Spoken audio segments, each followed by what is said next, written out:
Talent needs training. Today what I'm going to explain and give you some guidelines is how you too can be a better speaker.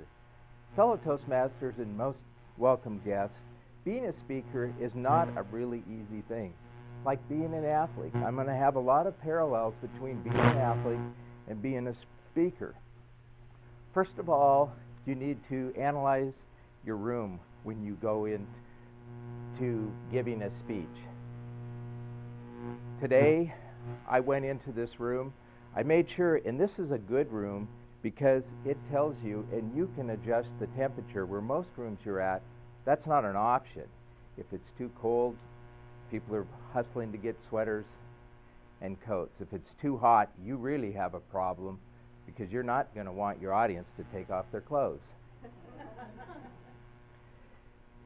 One thing you always have to analyze is your seating. Today is perfect because when we have theater seating, you can be in front of your audience, you can use your eye contact and your gestures, and everybody will see you.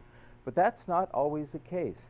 Sometimes you're planted in the middle of an audience and you've got to walk around like this and try to talk to them.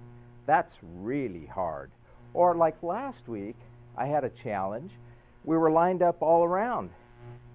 I had to use a flip chart, and that is really difficult to make sure that that flip chart, you're always in front of it. Room condition. You want to look at the size.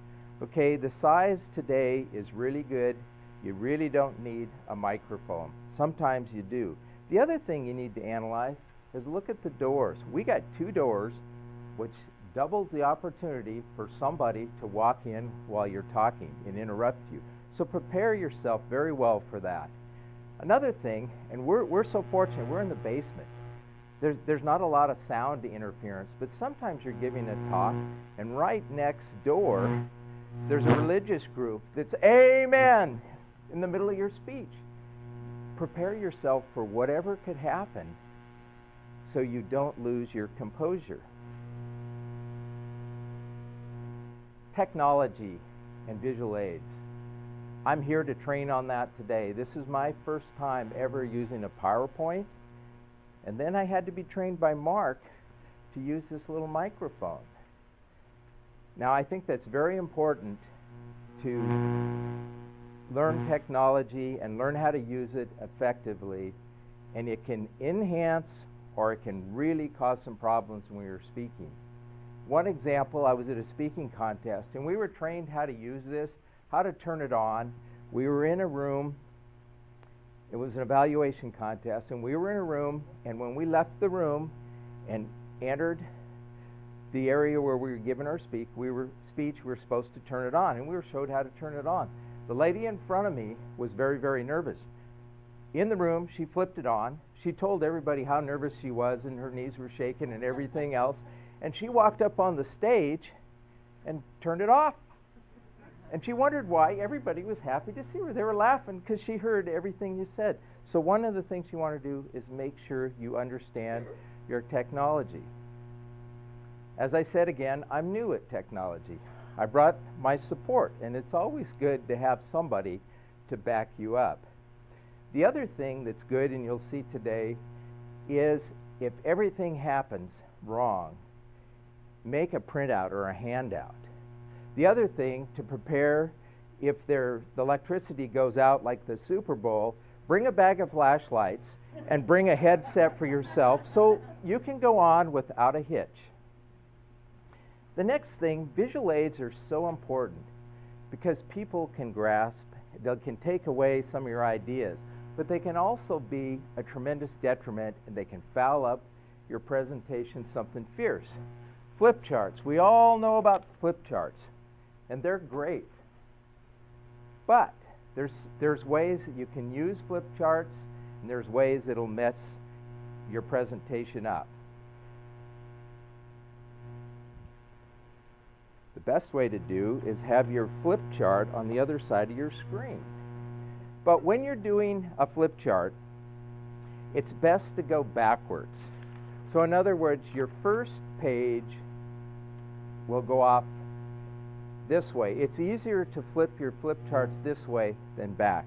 The other good technique is to put a little tab on the end so it helps you flip the flip chart a little bit better. The next thing, when you're using a flip chart, try to find an assistant.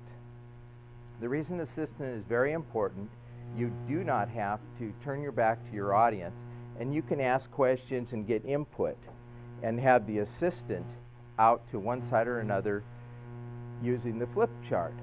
The next thing we do when we have presentations and brainstorming situations, our assistant is writing something up, we take it, rip it off, place it on the wall, and we're really enthused, and we do another one. When you do this, make sure you have the right materials. Don't walk into a room that's freshly painted with your push pins and wreck the wall. You'll never get asked back again. Also, when you bring the tape, don't bring the masking tape that when you rip it off, pulls the paint off the walls. Guaranteed you'll never be asked back.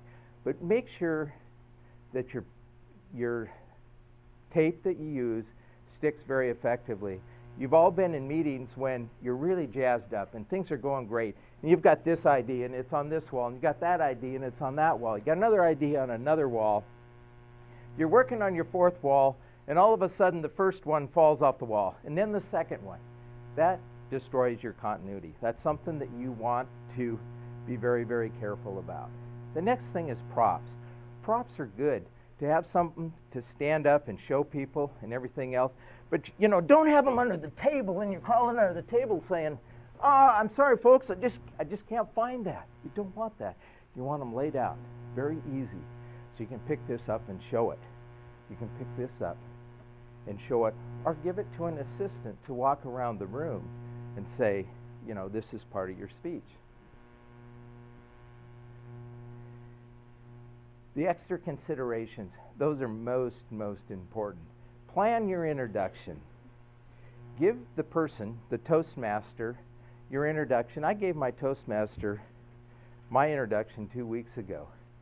But I've also been in another situation where I walked up just before I gave my speech, handed my introduction, and Charlie goes, "This is Bruce Noyes. Let's welcome him. He just got out of jail last week." No, it was supposed to be he just came back from Jamaica, but he said, "I just got out of jail."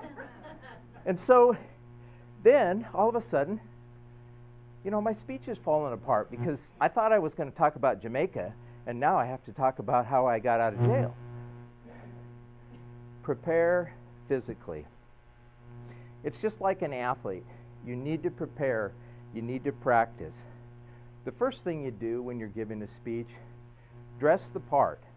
Whatever type of audience you're giving, you want to look professional. You want to fit the part. If you're a Toastmaster, wear that pin proudly, or a lion, or if you're giving a presentation to your company, have your company logo or insignia. The other thing to do, don't drink alcohol before you give a speech. Tends to affect at least me. Coffee really jazzes you up. And the best thing, if you have a dry throat or something, use warm water, not cold water, or tea works good. Tea's a good drink to drink before your speech.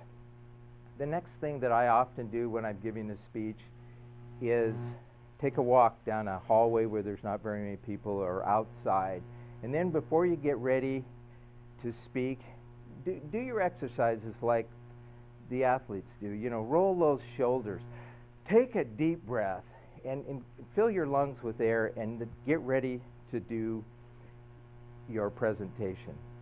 Now, when you're doing a presentation and getting ready, it's very important to mentally walk through your presentation.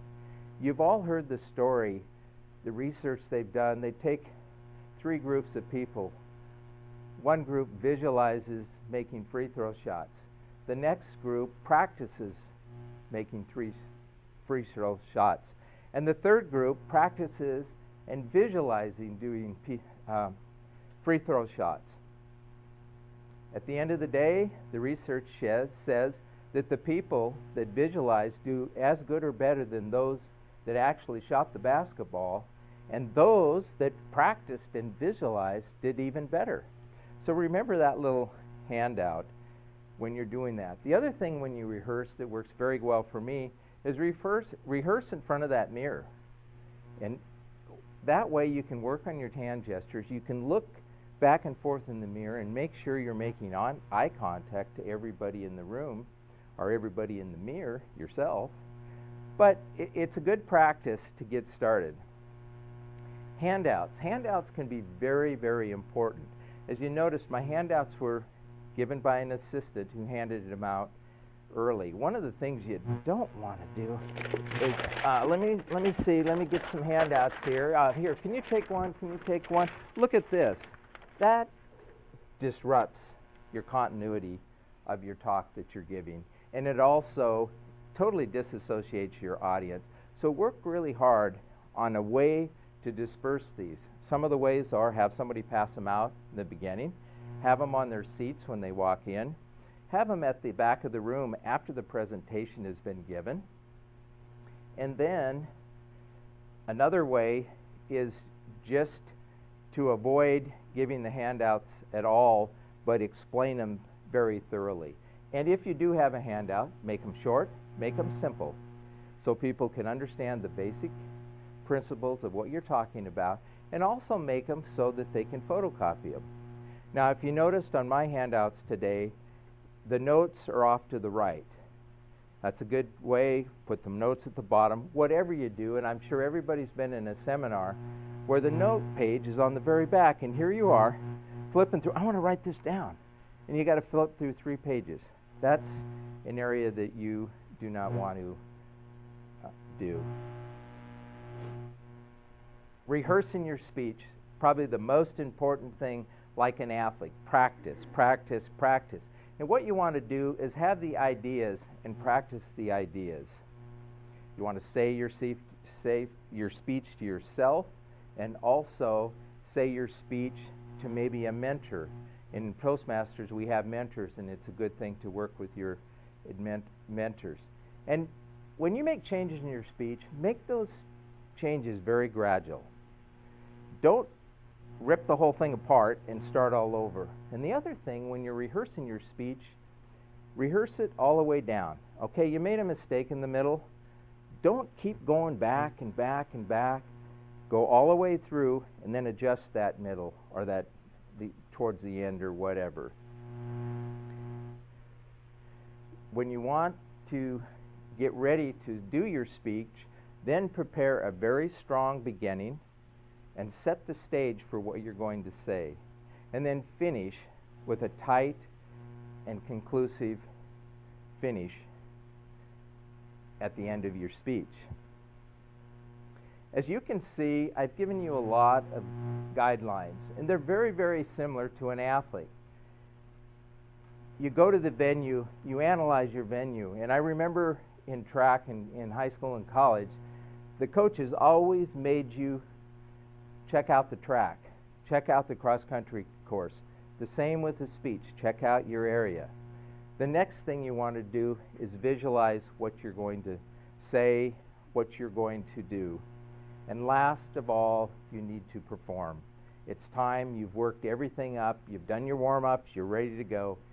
Finally, it's time to perform. If you can take one thing from today, I'd like you to remember that each speech you give is training for the next. Are there any questions? If not, I'll turn the meeting back to our Toastmaster, Madam Toastmaster.